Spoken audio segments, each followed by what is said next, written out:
Call April meeting of the county council together. Ernie, how about David City? Allegiance to the flag of the United States of America and to the republic for which it stands, one nation, under God, indivisible, with liberty and justice for all.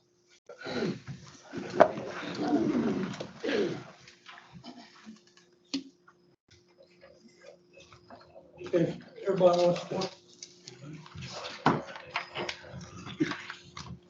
Everybody want to take a look at the minutes? I went through, the only thing I can say is, public hearing will not be on April the 16th. That's the only change I've seen in there. We set it for that, but everybody's on vacation, so we're running a month behind on the ordinances.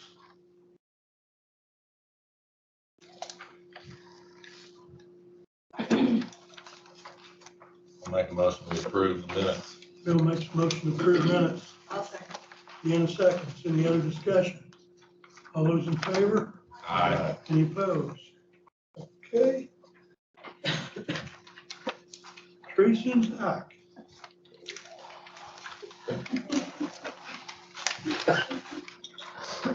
Disregard this corner.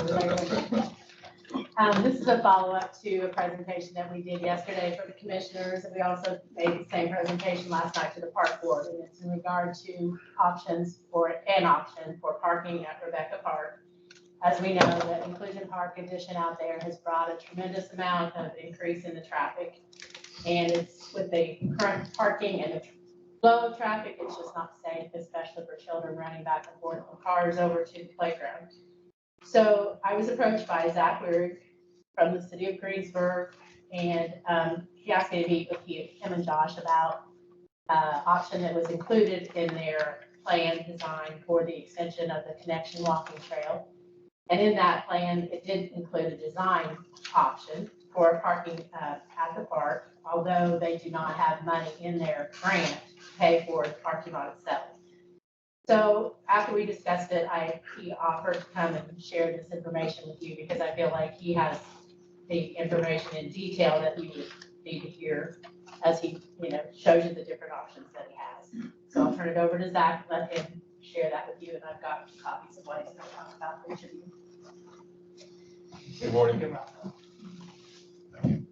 So last winter, City of Greensburg received the Next Level Trail grant through DNR. So this is part of that grant. And right now with the design cost, we were able to incorporate the design of the parking lots in with our current design costs in the grant. So that's all covered. And we're going to include the parking lot as an option to the contract levy. So that way it can be decided on later. I don't need a commitment of funds today. Just looking to get the county's opinion on what option they would like to see go into the contract letting. So the one on the second page is about a 45 spot parking lot, which is roughly $200,000. Commissioners yesterday elected to go with the larger 79 spot parking lot because based on what Teresa, everybody in the park has seen on a nice day out there at Rebecca Park, 45 spots is going to fill up just as quick as it does right now. So with a little bit extra parking out there, hopefully future expansion will fit the need a lot better down the road. Again, that option 2 is labeled in the top corner is approximately $300,000. That will run out in the tillable ground, right? That goes It'll out lose a shelter and towards, No, it's on the same, it's where the current parking lot is and going out into the grassy area between the parking lot and the exercise equipment. That green space there, it's not on the other side of the drive. okay, I see now. Yeah, I'm looking too far to the east. Okay. then Teresa and I had talked about, right now there's 2 trees shown on that kind of bottom right corner of the parking lot. Mhm. One of them had already been removed due to fear of it falling down. It had a rot, it was rotted out in the top, and we felt that it needed to come out, so it didn't land on the new fence for the inclusion park. So we talked about go ahead and taking that other tree out. It kind of opens that parking out a little bit better. Said 79 include handicap, 2 handicap spots. 2 handicap spots. Yeah, I'll have to double check. I might push out to 4 handicap spots. And you can kind of see at the bottom of that 79 spot option, they kind of had the included park incorrect on their drawing. So it'll kind of revise that a little bit. So those parking spots right next to the included park won't actually be there. Well, it definitely needs to be done since that inclusion park's there. That place is so busy. It is. And people walking across the road. What's the price on a 79? About $300,000. 300. Do you have to pave it? Could you put pack gravel down first and then maybe in a year or two? So city standards do not allow for gravel parking. There is also another exception that will have to go to the city, which is currently is designed with no curbs along the outside. So essentially all the water just sheet flows off the parking lot into the grass. Even though this isn't in the city, this is in the county. In city limits. It is in But city limits, okay. But it's in the county park. Property's owned by the county. If I'm not mistaken, I think the Buell Trails fall into the county. I think we're right on the line of Okay, city limits out there. Yeah, I thought it went clear to the stop sign there. So what we want to do is include this as an option to the contract. Right now with the trail, the way it's designed and everything else going with the trail and the design of the trail and parking lot, grant money is maxed out. But potentially when bids come in, it could come in under budget. Last project the city just let, we were well under the engineer's estimate. So whatever funding would come short of that grant money for the trail and everything else for the city, you could put that towards the parking lot. So if the trail and everything else comes in $50,000 under budget, that's automatically could go to the parking lot and help with that cost. So that's kind of why we want to put it in there as an option. Plus, if the parking lot comes in cheaper. So today, just looking for the county's approval on which option they would like to see go into the design. That way we can start working on design. We are scheduled for October, November contract letting. So I would be back before you in November, December to present the bids. And then at that point, get yes or no on whether the county wants to proceed with the parking. Well, I know TIP helped pay for the inclusion park. Right? Wait, TIP would help put a parking lot in there. I know that's kind of gray area, but. I think trails are in your, I think trails are in the, Are they? in the TIF allocation plan. I think it's included trails, and that's a trailhead, so potentially could. That's up to the. Yeah. Might be an option then. I'm on the tip board, but I don't know really what all's on there, what's included in all of that stuff. It jumps around so much. They change the rules in July every year, so you never know what's going on. As far as the budget and funding goes, it's not currently a Yeah. need that I need an answer to, just. I think basically they just want to know whether if we want to include that plan, so I want them to go ahead and include that as a possible plan going forward. Now, for them to get things going. Still got to be paid for. Right, and he understands that. I mean, I told them at our first meeting that it would depend on actual cost and what funds are available. I do have a little bit of money that the council gave me as seed money for a parking lot this year that we could use for that, but it's not enough to pay for the parking lot. Yeah. It's feasible to go for the 79 spot parking lot. All those, you don't need it. Yeah. If it's not feasible, I don't want to drink for big. Not anything. I don't see any reason to build a small parking lot. If you're gonna build, you just will build it big enough. Yeah, bang for your buck, 79 makes sense. 79. Yeah, it I does. mean, that's what the commissioners think, Mark. Well, we've been kind of watching Well, I have been, my husband, we drive through there, we count cars, and kind of common that we've counted 40 cars already, and we haven't even obviously gotten to summer. People are still, it's full of different things and it is the inclusion park that's drawing them there without a doubt, but that park has got a lot of things. In Eclipse, that park was used, every aspect of that park was being used that day, and it was kind of exciting to see the county park come to life again, and Rebecca Park. A lot of people park there to walk. Yes, they do. They park at the trailhead. They park all different places for the connection, and it's well used all the time. They start out there dawn, they go all day. We got paddleball out there too. The pickleball is extremely popular. Yeah. Yes. That's the new game that everybody wants to play. And the city will be doing the inspection on the project, so whatever the construction cost is your cost. We won't have a bunch of extra stuff going on. I just wanted to make That's part of the sure, project, so. yeah, you knew this option was available that would save those expenses going forward. If we were to add a parking lot later, then we would be responsible for all those fees that he's just now talking about. Have you figured into this design, the expansion of the restroom? It is figured into that. I told our designers, someday we want to build out this restroom. So they kind of left a little space around there. When we get closer to the actual construction phase, we can kind of tweak it even more. At that point, we have a restroom design or a better idea of where we want to go with it. Teresa's thought right now is maybe go to the west of it, so that's kind of more of a open area on that side. And the restrooms came back up again at the park board meeting last night. That was my first thing that I put on my agenda in 22 was to try to work on parking and restrooms. And then the pool became a big thing and occupied a lot of my time, and I wasn't successful in finding anybody interested to really give me a quote on the restrooms.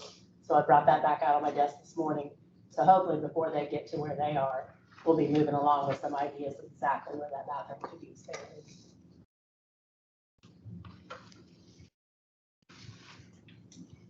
About 7.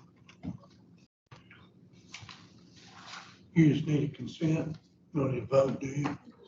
Just an idea of what you would be open to him putting in this proposal so that they can get their design. My opinion is to go on with 79 parking design. That would be my opinion, to take a look at that, see what happens. Hope we got a couple $100,000 left off that quarter-mile trail, it's 414,000. Yeah, I tried to figure that one out. Me and Bill wanted in on that project. Come in cheap, it's all yours. Do that. Come in cheap, it's all yours. cheaper. Okay, we will proceed with the 79 parking spot option, and once I have plans, I can share that with the county. And then, like I said, if it actually do come, I'll probably be back to discuss that with you all. See what you need at that point. And I just want to thank Zach for reaching out to me and with this option, so it's been really helpful.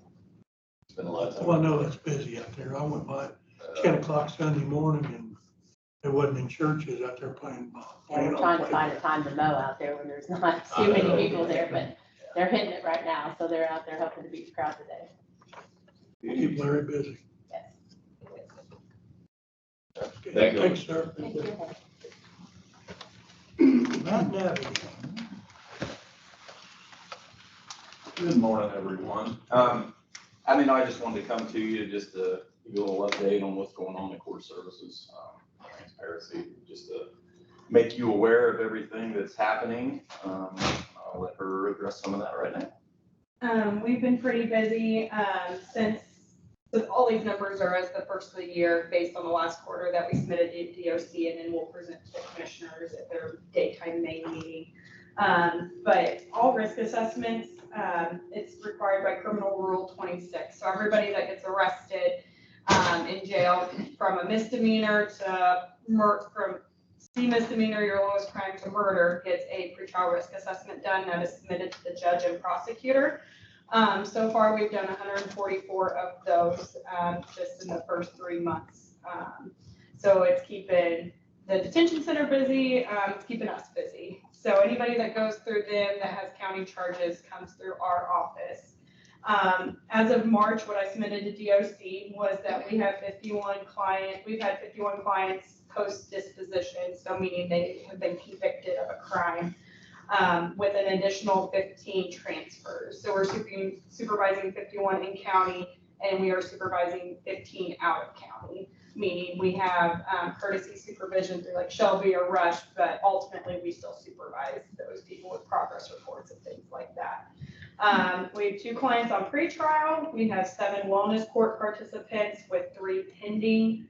We have 1 client on day reporting. We have 5 clients on CTP, which is the Community Transition Program that Dustin coordinates with DOC when people are close to getting out of prison with 60, 90, 120, and we think 180 days left, they can come and kind of get reacclimated into the community on an ankle monitor.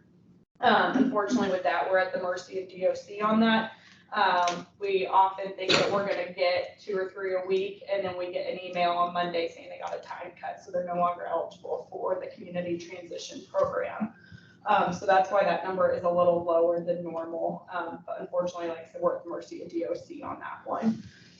We have 5 clients on work release, and we have 170 pending supervision clients that we still monitor for like new crimes and things like that. We don't meet with them, but we monitor their cases through DocsCop and other counties. We're in the talk, we've talked with the jail commander, Mike Eggleston, and Dustin and I have been in the talks of some pretrial services to help transition people from incarceration to the community, whether they come on with us or not, because we know that is a gap that JRAP kind of identified. And we know that we'll need to fix that coming up. So we're trying to get ahead of the ball, working with the detention center staff and in our staff to see kind of what that looks like for our community. And then by supervising the people we have, we've just got some numbers on money that we've saved the county by not having them incarcerated. So in 2022, we saved the county $743,000. In 2023, it was $495,000. In January, it was $30,000. February was $28,000. In March, it was $34,000. And we get that number by the number of clients we have on that would be incarcerated in the detention center, times the number of days a month, times the $35 a day it takes to house them at the Decatur County Jail, which I got from the command staff over there. So I just wanted to kind of give you some figures on that. And then, like I said, I'll present to the commissioners in May on that. Any questions for Abby on anything in terms of what we're doing, what we got going on? Just to make you aware, I mean, I think it's a good thing to keep the stakeholders involved and make you aware of what's going on, so. Okay. And 2, if you saw it on your agenda, we were asked to get through for our fringe with community corrections this year. I think we're gonna be able to do it. I've spoken with some of you at length about our issues with paying the fringe, but our CTP will be expended, but we're going to be able to get through this year. So wanted to make you aware you asked, and hopefully, barring an unforeseen expense, we're going to be able to do it. So we've applied for the DOC for some more money. I'm not expecting it, but you never know. So just a heads up, I guess, to speak that yes, we will get through this year, but you'll see us at budget time. So something we just can't sustain. So, questions? Thanks, everyone. Thank you. Thank you. Mr. Ewing.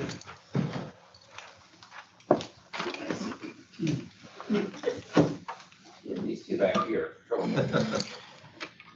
right, good morning. I'm the founder and president of the Greensburg Decatur County Animal Shelter Board. We're a nonprofit here in Greensburg. Our mission is to support the animal shelter and its mission through fundraising and advocacy to ensure life-saving animal programs and services, continuing both now and for generations to come. I've had the opportunity to work alongside the animal shelter staff, volunteers, and other contractors. I've also been the grant writer since April of 2023 for the shelter, Just found out just got renewed, which is exciting, till 2025. We've brought in about 120,000 in small grants. That's been the work of both the animal shelter director, the staff, myself.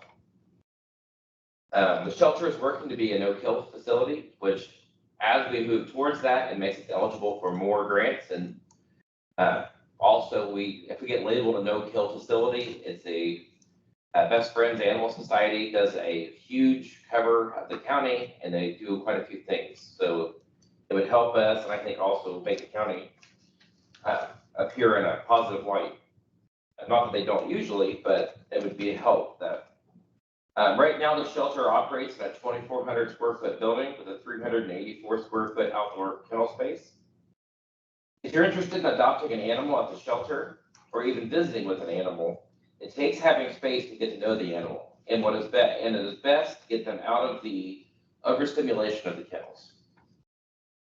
Right now, if you go in to visit, you're either meeting your animal back in the kennel area, or you're going out in the yard, or the office. Out in the yard, if it's snow and it's raining, that's just what you have to do. You have to meet your animal to see if you get along with it outside in the rain. You can do it in the office. The office is about 150 square foot. There are usually 3 to 4 staff working in it, phones ringing, 2 to 3 people walking in, multiple things going on. It's just not fair to the animals. They don't get to be seen in the right light.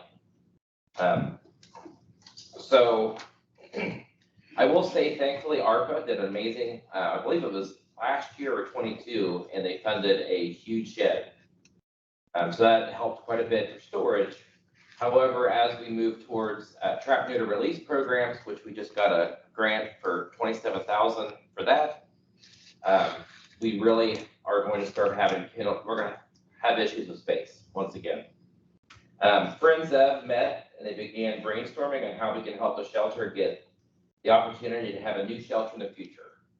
We understand the county is strapped. We understand that we have multiple programs and different things going on in the county. And we were trying to figure out what could we do to help alleviate some of that stress about getting a shelter in the future. We voted to look at doing a capital campaign. Our board approved to do that. I spoke to the animal control board and also the commissioners. Neither meeting did I get kicked out, so that was good. I'll take that positive. So in this matter, we would like to be, and we plan to be, the fundraising entity. And we'll raise funds to be available for a new shelter. The Friends of the Greensburg Decatur County Animal Shelter, we go into this knowing that we have no say-so in the design. We have no say-so on when it gets built. We are just a fundraising entity. That is left up to the county like any other building. I've done some research on what a building is going to cost. It's pretty similar to the pool. It is what you make it. If you want a Morton building with a couple things, you can get it cheaper. If you want to do the Taj Mahal, it's going to be more expensive. So again, we're going to shoot for the stars for a capital campaign, fundraising, and also some matching grants. There's a matching grant available out there. We put 30% up and they fund the rest of the project. So that's going to be something I'm shooting for. The great thing about that opportunity is you have 7 years to use it. So we have to get our skin in the game first, get the money, be able to show them our financials, and then we can apply. One of the common concerns that we hear is the bigger the building, the bigger the cost. Totally understand that. I will say, I challenge everybody to think about the larger the building, as we move towards no kill, we can offer additional services that will bring money into the shelter. There are cases across the United States where animal shelters have become self-sustaining, which takes the tax burden off individuals and also the burden off county council. I'm not saying that's going to happen tomorrow, so nobody say Chris Ramey said this happened. Shelter of the Friends will continue to write and receive grants for the donations for everyday needs. So the Friends is not going to go after any type of $100, $500, your aunt passed away and people are donating to the shelter. That's still going to go to the shelter. We're still going to write grants for the shelter. We're more going to go after the corporate. I have right now, I'm working with a organization, corporation in Columbus. We're looking at a $75,000 grant, but one of the requirements is that I have to go public with it. That's why I was in front of the council and in front of the commissioners.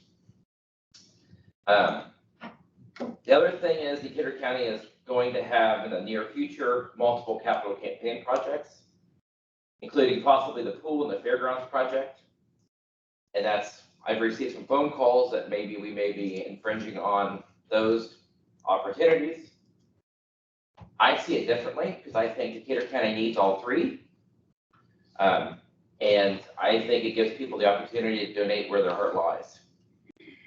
Presently, we have, I think when I looked it up, like 45 nonprofits in Decatur County, but they all are able to run because people have a heart for domestic violence. They donate to New Directions.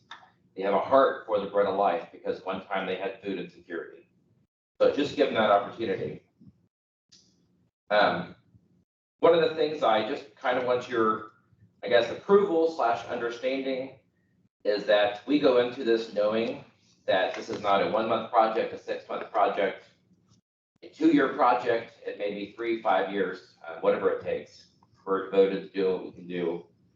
Doing projects. This year we have a Jeep ride planned in August. We have a car show planned in just a couple weeks. Doing those things, just putting that money where it belongs. An example of one of the things we've done, I promise I'll be done in just a second. We had a dog named Diego that was in the shelter. It needed surgery. It was going to a rescue. The rescue did not ask, but the rescue was a smaller rescue. So we decided to do a campaign on Facebook.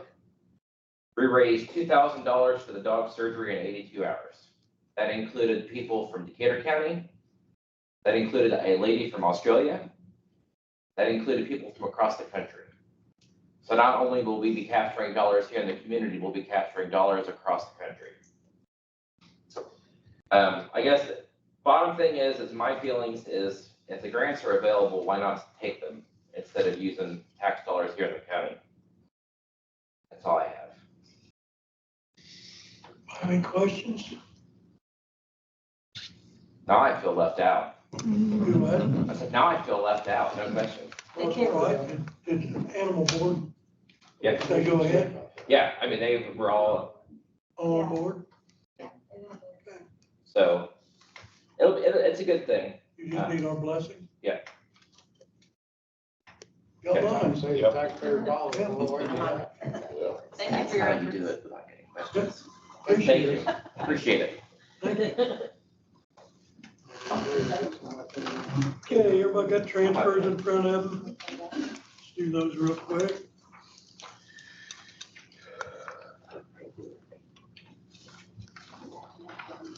I think it's most of it's insurance, isn't it, Jan? And the dispatch, Well, that's our quarterly payments. Pardon, quarterly. Yeah, we pay half. insurance quarterly payments, and dispatch, And it should be and IT. Them guys cost a lot, don't they? Do I have any questions? Entertain a motion to approve. So moved. Kenny makes a motion. I'll second. Ashley seconds. Any other discussion? All those in favor? Aye. Any opposed? Okay. Additionals. Which would be ARPA, 30,000. What was this, just moving it someplace else, or? No, it's actually appropriating it. Creating an appropriation so that it can be spent. Oh, it's going back into, Coming out or. it's coming out of ARPA going to where? It's usually cash, because we're getting close, or explain to me, we're getting close to December 31st, 2024, so everything has to be appropriated, promised. So, as the council has done, you had your original plan for ARPA, set out the small businesses, fire departments, et cetera. then whatever projects that the committee chose, then you would do additionals. And this is just another additional to appropriate so that they can, I believe, either contact or have someone else look at the monies, the rules, and make sure that we're all in compliance. Oh, okay. Is this what you tell me about? Yeah. Yeah, Okay. Just do a review and an audit of what we're Review doing. and- Yeah. Okay. The explanation on here wasn't very good to me. Yeah, that's what it is. Well, and it's Okay. a review and an audit of all of our financials. Right. That's what it It's is. an outside set of eyes looking at it, make sure we're all compliant. Okay. Anybody else have any questions? Entertain a motion to approve. I'll make a motion to approve. Ashley makes a motion. Melanie seconds. Any other discussion? All those in favor? Aye. Any opposed?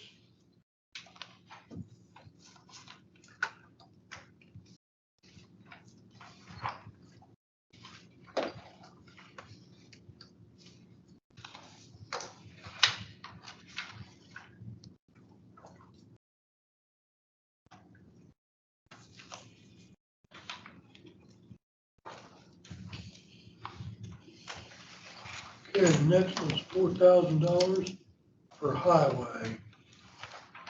What was that spent on, Todd? Oh, when we moved into that new building, there was a lot of things that we had to do. One of the things we had to do, we had to buy a desk for the employees in the break room and provide a workstation for them to print the vouchers off to, because the auditors couldn't do that anymore. So we had to set that up. So we had an expense for additional furniture. Had to put a printer in there and basically had to work through all the money that we had appropriated for the year. Prior to moving into this new facility.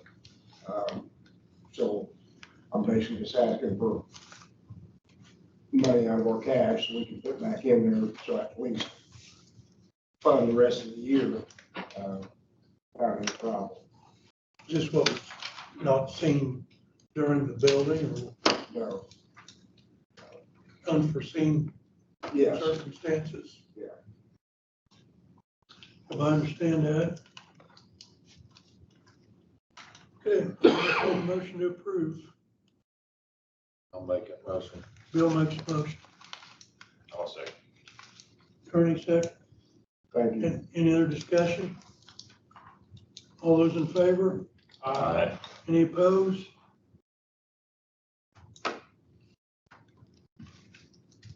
Okay, while we're signing that, on the two ordinances we've got coming, the lowering the special purpose tax, Ruben went on vacation, so that'll be advertised sometime in the next week, 27th, 27. something like that. Gets advertised once, and we can vote on that at the next meeting. And also the splitting up the investments. Chris Debbie went on vacation, so he should have I think he went to Ireland or something. But I think he'll have a draft for us by the end of the month, send to us so we can vote on both of those at the next month. But you want to set the public hearing up for next month at 9:05 again. And we'll go through that on to one. The other one's a home rule ordinance, so we don't have to have a public hearing or anything on it. It's just something we're drawing up, so. That's all I have. Anybody else have anything for the council? Yes, sir. I just wanted to come before you. I've already talked to Danny, but we're still having issues with getting employees. We did this entry-level driver training program, and what I did, I brought a gentleman on.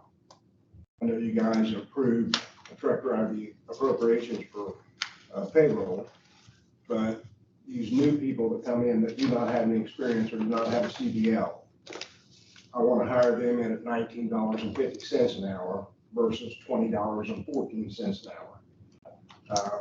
That way, once they get their CDL, then they can move up to a truck driver seat, but it gives them inspiration. They need to get that CDL. But I wanted to bring that for you. I've got one guy that I started painting in 1950. He's good with it. He knows he's got to get a CDL. Once he gets a CDL, he can move to a direct driver seat. So I just wanted to bring that for you, make you aware of it, and see if you guys are in agreement with that. We're not paying for their CDLs though, correct? Do I have a problem with that? How many guys short are Four. So I hired a new guy, had a CDL Class A, just out of high school, 19 years old, I think. He worked for us about a month. I think somebody offered him more money. I think he wanted to go drive over the road or something. I had another guy hired, that was basically had a couple of young kids and lived in Arlington, so he was driving back and forth, but his schedule was like 9 p.m. to, I don't know what it was, like 1 a.m. to 9 a.m. or something like that, so he didn't have time with his kids. And he came to work for us, and something didn't work out for him, so he left. But he had a CDL as well. So I've got one guy that I hired when I very first took over, trying to get him licensed. And then I hired another guy that didn't have a CDL. That had basically his job at Hillrock went away to Mexico. He was there for 35 years, so he worked one place 35 years, sure, he can come in there and work another 10 for the highway, so that's kind of where we're at. Applicants are pretty slim. The applications that I had submitted when I ran an Indeed ad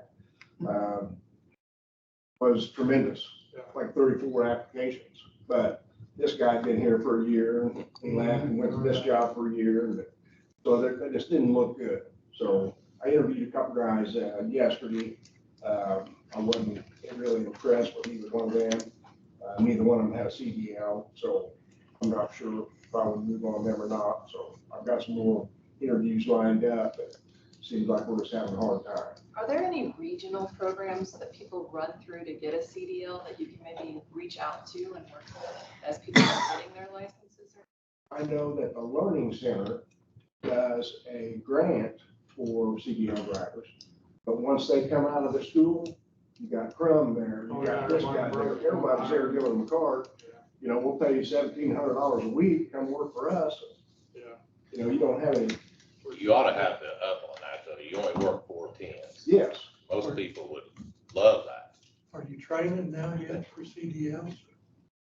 Todd Rugel's the one that went to school. I had to send him to do a program through LTAP. So he had 3 days of Teams meeting in the office, 6 hours a day. Then I had to send him to Purdue for 2 days to have training in-house. So he's got the, I guess you might say, the stamp that we're set up with Federal Highway for him to log on so that they can complete their theory and so they can also complete their driving test. Okay, Todd's job is to get these guys prepared, give them all the skills they need to walk around, the driving, and then it's up to them to make an appointment with, or Todd to make an appointment for them to go to C9 or wherever, and then they pay, I think it's $110 they gotta pay to get their CDL, and then they're required also to pay for their CDL physical first time. And then after that, the county, if they have to get that re-upped either every 2 years or every year, depending on what kind of medicines you're on. And then the county reimburses them $55 for their CDL physical. Normally that CDL physical, I think, runs about $110, $115.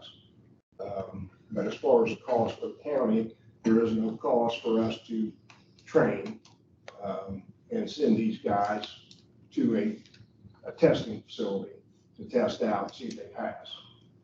Is it gonna work? I think so. I think so. The biggest part is the inspections. Yes. If you can get somebody to know all the secrets of going around that inspection, that's. And Todd's pretty Driving good. is not bad. Yeah. Todd is The pretty written good. part's not bad. So they I mean, say. I've only been a CDL driver for 5 years, and I'll tell you what, I couldn't tell you what's on that I know. road anymore.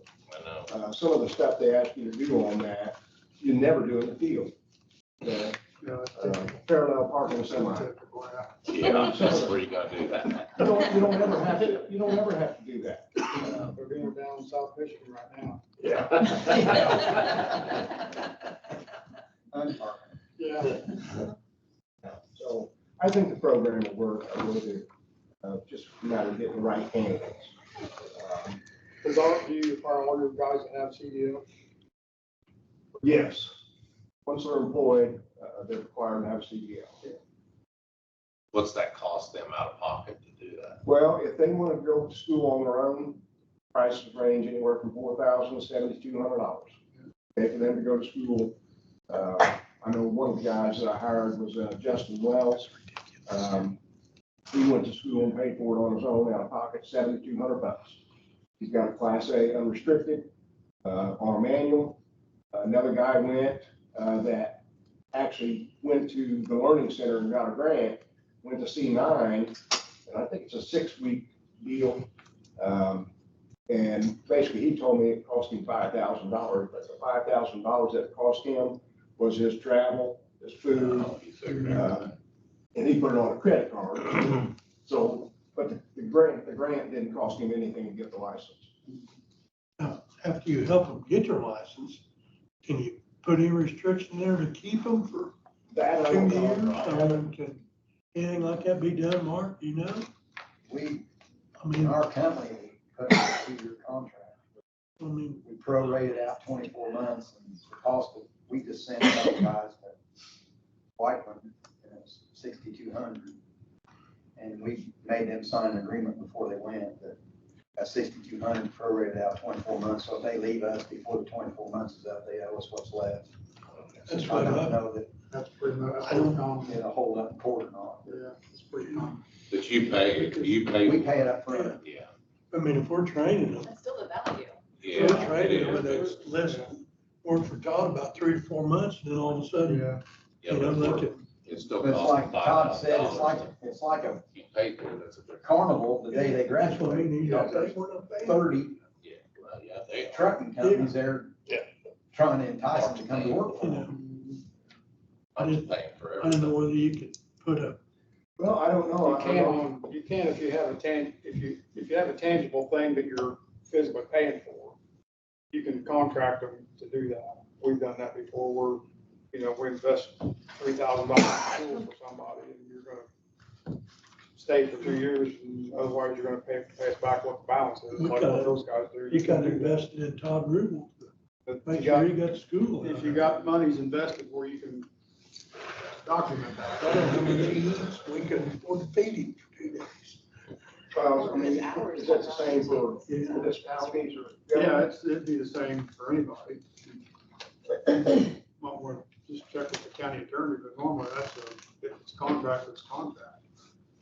It'd be nice if, we're gonna Yeah. spend, not, well, spend the time on them. Legitimize what you're charging for, you can't just charge them because they're here, you gotta have something that says this is what it costs us to do this, this, and this.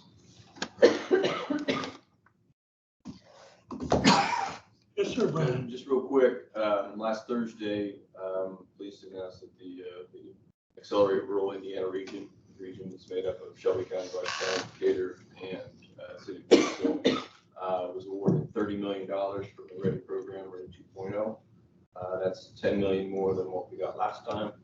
We were one of the few regions actually to achieve that, to get more than what we did last time. We got a little shout out at the progress and success we've had so far in Reading 1. Average, I think, throughout the state per capita, as far as the awards, were about $120 per person. Our region was able to bring in $340 per person. That was the highest in the state. So we continue to work well together. The next step is to host IEDC. They will come down and look at the list of projects that we have in the region and select the ones that they are behind, shall we say, and help us make that decision on what gets funded. But just wanted to thank everybody. Again, who was on the committee. Mark has been on the committee too, as representatives from Decatur County. But also all those who attended the public input sessions, even during Ready One, because we are continuing those projects that weren't able to get funded in Ready One, those would be considered for Ready Two. But also focus groups that we did and helped on certain subjects such as childcare and post-secondary education in the region. Appreciate everybody's time to help us put together that application, as well as Mason Court Information WC. But it was a nice, successful day and some assurances that we're doing the right things by the state and it's being recognized. So, When's that get divided up? well, it'll be by project. IDC will come down. It's not going to be an even. It could still be. Oh, when, I'm sorry. When, probably June is when we're gonna host IEDC, then we'll kind of figure out the timeline from there. It's still. So you come up with the projects and then Yeah. So I'll be staying in touch with that. Thank you. And Mark, Dan, Yeah. Anybody else have any? Yes, ma'am, go ahead. Quick, the Speranza, I'm representing the Speranza House. They would like to cordially invite all of you to a thank you celebration for Cinco de Mayo, May 5th at 5 o'clock at the Kitchen Post. It's just kind of a thank you to the community for all of the support and donations that everybody has given. So they would like to invite all of you to come and join in their celebration. So Where's it at? at the Kitchen Post on May Back. 5th. Nashville, up the backers. send everybody an email. Natalie Zachary, yeah, I can send them Yeah, a copy send of them. that. Everybody wants to see this, it's That's all I got. Thank you. fine. Yes, ma'am, you have something? Nope. Anybody else have anything? John, you got anything for us? No, thank you. Okay. Sheriff? Okay, thank you. Mark? Want to yell about nothing? Entertain a motion to adjourn. So moved. Kenny makes a motion. Second. Bill seconds. All those in favor? Any opposed? Okay, thank you.